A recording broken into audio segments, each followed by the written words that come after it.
नमस्ते दोस्तों। किसी ने क्या खूब कहा है कि घृणा को घृणा से खत्म नहीं किया जा सकता है, बल्कि इसे प्रेम से ही खत्म किया जा सकता है, जो कि एक प्राकृतिक सत्य है। आज हम एक बार फिर आपके बीच लेकर आए हैं एक प्रेरणादायक कहानी, जिसको देखकर आपकी सोच बदल जाएगी। अगर स्टोरी आपको अच्छी लगे तो नीचे कमेंट करके जरूर बताएं। तो चलिए शुरू करते हैं आज की कहानी। उस वक्त की बात है जब गौतम बुद्ध इस धरती पर अवतरित थे। एक दिन गौतम बुद्ध उपदेश के प्रचार के लिए वैशाली नगरी में जा रहे थे। वह अभी थोड़े ही आगे गए थे कि उन्होंने देखा कि वैशाली नगरी के कुछ सैनिक भागते हुए एक लड़की का पीछा कर रहे थे। वह लड़की बहुत ही डरी हुई थी।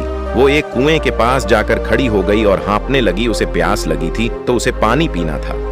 भगवान बुद्ध ये सब देख रहे थे। फिर उन्होंने उस बालिका को अपने पास बुलाया और कहा कि तुम उस कुएं से पानी निकालो और स्वयं भी पियो और हमें भी पिलाओ। उतनी ही देर में वो सैनिक वहां पहुंच गए।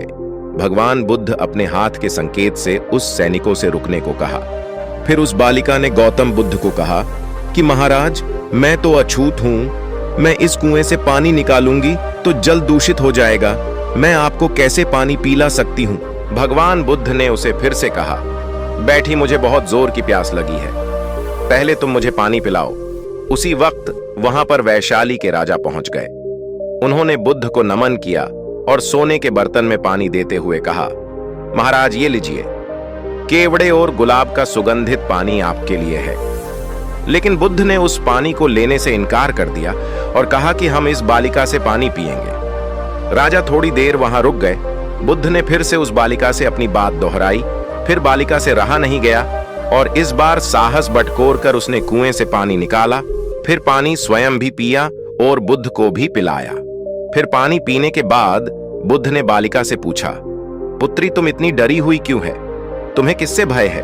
फिर बालिका ने पूरी बात बताई कि मुझे राजा के दरबार में गाने का अवसर मिला था। मैंने गीत गाते हुए नृत्य किया। सभाजनों ने खूब आनंद लिया। महाराज को भी बहुत अच्छा लगा।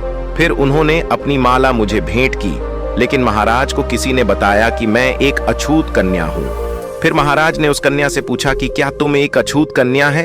फिर मैंने बताया कि हाँ, मैं अछूत हूं। राजा ने यह सुनते ही अपने सैनिकों को आदेश दिया कि इस कन्या को कैद खाने में डाल दो।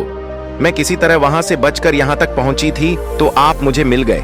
बुद्ध ने पास में खड़े उस राजा को कहा कि सुनो राजन, मैं चाहता हूं कि मेरी इस बात को आप सदैव याद रखिए कि किसी भी इंसान की पहचान उसके धर्म या जाति से नहीं, पर उसके गुण और कर्मों से की जाती है। जिस बालिका के मधुर कंठ से निकले गीत और नृत्य का आप सबने आनंद उठाया, उसे पुरस्कार दिया। जिनके कार्य इतने अच्छे हैं वे अछूत हो ही नहीं सकती, और आप उसे अछूत कह रहे हैं। सारी प्रजा का पिता होकर ऊंच नीच का भेदभाव रखते हैं। सुनो राजन, यहाँ पर नीची सोच और छोटे कार्य करके अछूत होने का परिचय तो आपने दिया है। इसलिए मेरी नजरों में वह कन्या नहीं बल्कि आप अछूत है। वैशाली नरेश को अपने इस कार्य से घृणा होने लगी और बहुत पछतावा हुआ।